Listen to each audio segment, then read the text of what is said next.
Praise the lord. Good morning. ప్రభువైన యేసుక్రీస్తు శుభనామంలో మీ అందరికీ వందనములు. ఈరోజు దేవుడి మాటల కొరకు చిన్న ప్రార్థనతో మన హృదయాలను సిద్ధపరచుకుందామా. ప్రియమైన యేసయ్య, నీ బంగారు పాదములకు వందనాలు నాయనా. మరొక దినాన్ని మా జీవితాల్లో ఇచ్చావు తండ్రి, మీకు స్తోత్రాలు. వాక్యము ద్వారా ఈ దినంలో మా అందరితో మాట్లాడండి ప్రభా. ప్రతి హృదయాన్ని చూస్తున్న దేవుడు, ఎవరికి ఏ మాటలైతే అవసరం ఉన్నాయో ఆ మాటల చేత మా అందరినీ సరిచేసి నీ గొప్ప కార్యాలు మా జీవితాలు చేయమని యేసు నామములో ప్రార్థిస్తున్నాం తండ్రి. ఆమేన్. ఈరోజు దేవుని వాగ్దానము హెబ్రీలకు రాసిన పత్రిక 4వ అధ్యాయం 12వ వచనం. దేవుని వాక్యము సజీవమై బలము గలదై రెండంచుల గల ఎటువంటి ఖడ్గం కంటేను వాడికలది. Hebrews chapter 4 verse 12. The word of God is quick and powerful and sharper than any two-edged sword. దేవుడు ఇచ్చినటువంటి అద్భుతమైన వాగ్దానం కొరకు దేవుడికి సమస్తమైన మహిమ, ఘనత, ప్రభావం చెల్లును గాక. ఈరోజు ఎంతమంది లేచిన తర్వాత వాక్యం చదివారండి? మరి దాదాపుగా మనము 10 నెలల్లోకి వచ్చేసాం, అంటే అక్టోబర్కి వచ్చేసాం. మరి బైబిల్లో ఎన్ని చాప్టర్స్ చదవగలిగారు ఇంతవరకు? అంతేకాకుండా మరి ప్రతిరోజు దేవుడి వాక్యం చదివే అలవాటు ఉందా మీకు? ప్రతిరోజు దేవుడితో సంబంధం కలిగి ఉన్నారా? మరి దేవుడి వాక్యం అనేది రెండంచుల గల ఖడ్గం అని సెలవిస్తుంది. ఎందుకంటే వాక్యం వింటున్నప్పుడు కూడా ఏ రీతిగా అయితే దేవుడు మనతో మాట్లాడుతున్నాడో చెప్పే వారితోనూ వినేవారితోనూ ఇద్దరితో మాట్లాడతాడండి దేవుడు. కాబట్టి ఇది 2-edged sword అనమాట. రెండు వైపులా కూడా కోస్తుంది. మరి ఇలాంటి కత్తులు చాలా తక్కువగా వాడతాం. మనం ఇంట్లో నైఫ్ 1-edged వాడతాం, కానీ దేవుడు మాటలు పవర్ఫుల్ కాబట్టి 2-edged అనమాట. అది ఎంత బలంగా పనిచేస్తుందంటే ప్రతి ఒక్కరితో మాట్లాడే మాటలు అనమాట. దేవుడి మాటలు అంత శక్తి ఉంది కాబట్టి ప్రతిరోజు దేవుడి వాక్యాన్ని మనం చదివినట్లయితే మనం బలాన్ని పుంజుకుంటాము. అంతేకాకుండా శక్తివంతంగా దేవుడి కోసం సిద్ధపడతాము. బలమైన కార్యాలు చేయటానికి దేవుడు మనల్ని వాడడానికి ఇష్టపడుతున్నాడు. కాబట్టి వాక్యం అనేది మనందరి జీవితాల్లో ఖడ్గం. ఇప్పుడు సాతాను మన ఎదురుగా వచ్చి నిలబడితే మన దగ్గర ఉన్నటువంటి ఖడ్గాన్ని చూసి భయపడి పారిపోతుంది. కాబట్టి వాక్యం అనే ఖడ్గమును మనం ఎప్పుడు కూడా కలిగి ఉండాలి. మరి యేసయ్య భూమి మీద ఉన్నప్పుడు మరి సాతాను చేత శోధించబడ్డాడు. ఆయన 40 days మరి ఫాస్టింగ్ నుండి ప్రేయర్ చేసి వచ్చిన తర్వాత మరి సాతాను దేవుణ్ణి కూడా శోధించాడండి. సరే, మనము మత్తయి సువార్త 4వ అధ్యాయము 2వ వచనం చూద్దాము. 40 దినములు 40 రాత్రులు ఉపవాసం ఉండిన పిమ్మట ఆయన ఆకలి కనుక ఆ శోధకుడు ఆయన యొద్దకు వచ్చి, నీవు దేవుని కుమారుడవైతే ఈ రాళ్లను రొట్టెలగునట్లు ఆజ్ఞాపించమనెను. అందుకు ఆయన, మనుషుడు రొట్టె వలన మాత్రం కాదు కానీ దేవుడి నోటి నుండి వచ్చే ప్రతి మాట వలన జీవించడం రాయబడి ఉన్నదనెను. మరి యేసయ్యకి ఇక్కడ ఆకలేసింది అని చూస్తున్నాం కదా. మరి దేవుడికి ఆకలేస్తుందా అండి? కానీ యేసయ్య ఇక్కడ శరీరధారిగా ఉన్నాడు, మనలాగే ఉన్నాడు కాబట్టి ఆయనకు కూడా 40 days 40 nights తర్వాత ఆకలేసింది. అప్పుడు వెంటనే మరి శోధకుడు అంటే సాతాను వచ్చి శోధిస్తున్నాడు, నువ్వు దేవుడు కుమారుడు అయితే ఈ రాళ్ళను రొట్టెలుగా చేసి చూపి అని అంటున్నాడు అనమాట. అప్పుడు దేవుడు అన్న మాట ఏంటి? మనుషుడు రొట్టె వల్ల మాత్రమే కాదు కానీ దేవుడి నోటి నుండి వచ్చే ప్రతి మాట ద్వారా మరి జీవిస్తాడని రాయబడి ఉంది కదా అని చెప్తున్నాడు అనమాట. రాయబడి ఉన్న మాటలు, దేవుడి విలువైనటువంటి మాటలు బైబిల్ గ్రంథంలో ఉన్నాయి. కాబట్టి దేవుడు ప్రతి విషయాన్ని కోట్ చేస్తూ చూపించాడు. కాబట్టి దేవుడి మాటలకున్న శక్తి ఈ లోకపు తిండి కాదు, కానీ ఈ లోకంలో తిని బ్రతకదగిన దానికంటే కూడా దేవుడి మాటలు తిని మరి నిజంగా అంటే మనం ఉజ్జీవించబడతాం అనమాట. అంటే దేవుడి మాటలు తినడం అంటే ప్రతిరోజు మనం చదివినప్పుడు మన ఆత్మకి అవి బలం చేకూరుస్తాయి. ఏ విధంగా మనం ప్రతిరోజు మన శరీరానికి భోజనం పెడుతున్నామో అలాగే ఆత్మకు కూడా దేవుడు వాక్యం అనేది బలం ఇస్తుంది. కాబట్టి ఇక్కడ దేవుడు వాక్యాన్ని గుర్తు చేసి చూపిస్తూ మరి సాతానుని గద్దిస్తున్నాడు. కాబట్టి వాక్యం చాలా పవర్ఫుల్.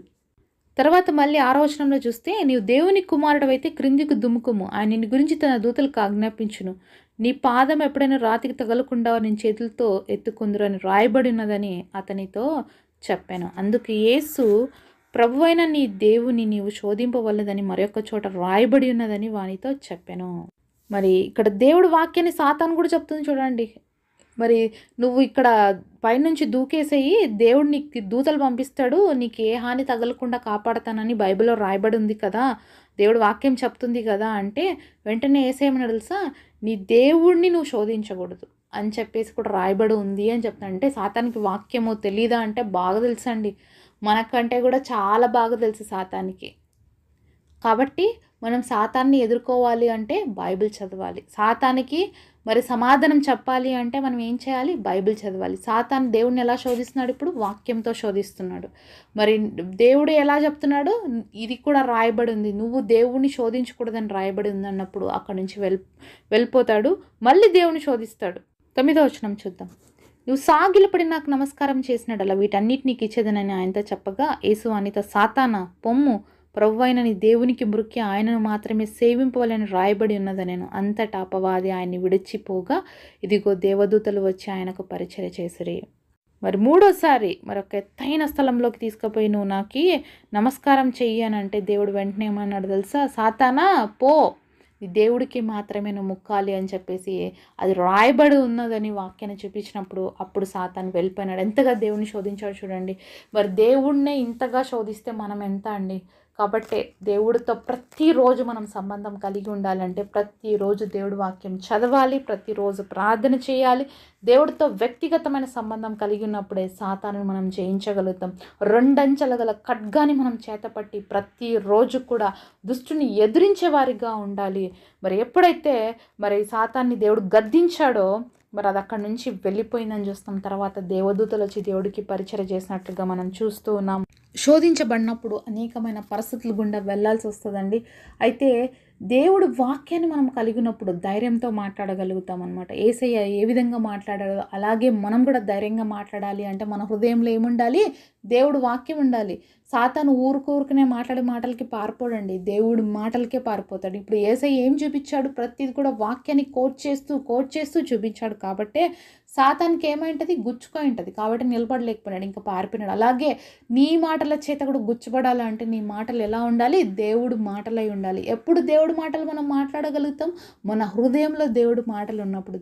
హృదయం నిండిన దాన్ని బట్టే నోరు మాట్లాడుతుందని దేవుడు వాక్యం సెలవిస్తుంది. కాబట్టి ఈరోజు మన హృదయాల్లో దేవుడు మాటల చేత మనం నింపబడితే ఆ మాటలే మన జీవితంలో ఆశీర్వాదకరంగా ఉంటాయి. ఆ మాటలే సాతానికి కూడా వణుకు పుట్టిస్తాయి. అవి ఏ మాటలు? జీవము కలిగినటువంటి దేవుడి మాటలు. మరి శోధన అనేది మన జీవితంలో అనుమతించబడిన తర్వాత ఏ విధంగా యేసయ్య దగ్గరికి దూతలు వచ్చి పరిచర్య చేస్తున్నారో మన దగ్గరకు కూడా దేవుడు అలాగే పంపిస్తాడండి. శోధనని జయించిన తర్వాత మనం ఉన్నత స్థితిలోకి వెళ్తాం. కాబట్టి ఉన్నత స్థితి రావాలి అంటే శోధించబడాలి.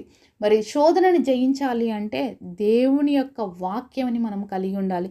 దేవుడు వాక్యం సజీవమైనటువంటిది, బలము గలదైనటువంటిది, రెండంచెల గల ఖడ్గము కంటే చాలా విలువైనటువంటిది. కాబట్టి ప్రతిరోజు ఈ ఆత్మ ఖడ్గాని మనం కలిగి జీవించాలి.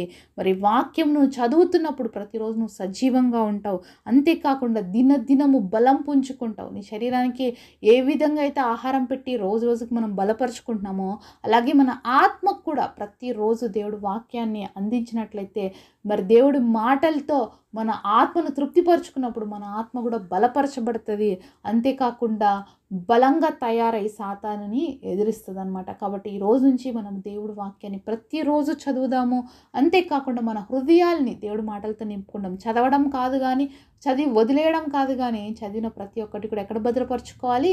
మన హృదయాల్లో భద్రపరచుకోవాలి. మన హృదయంలో ఉన్నప్పుడే దేవుడి మాటలు మనం పలకగలుగుతాం. యేసయ్య ఏ విధంగా దేవుడి మాటలు చెప్తూ సాతాన్ని జయించాడో మనం కూడా ఆ స్థితికి రావాలని దేవుడు ఆశిస్తున్నాడు. కాబట్టి మనం కూడా అతి గొప్ప స్థాయిని ఆత్మీయంగా కలిగి జీవించడానికి దేవుడు మనందరికీ సహాయం చేయను కాక. పరిశుద్ధుడైన తండ్రి, మాతో మాట్లాడిన ప్రతి మాట కొరకే వందనాలయ్యా.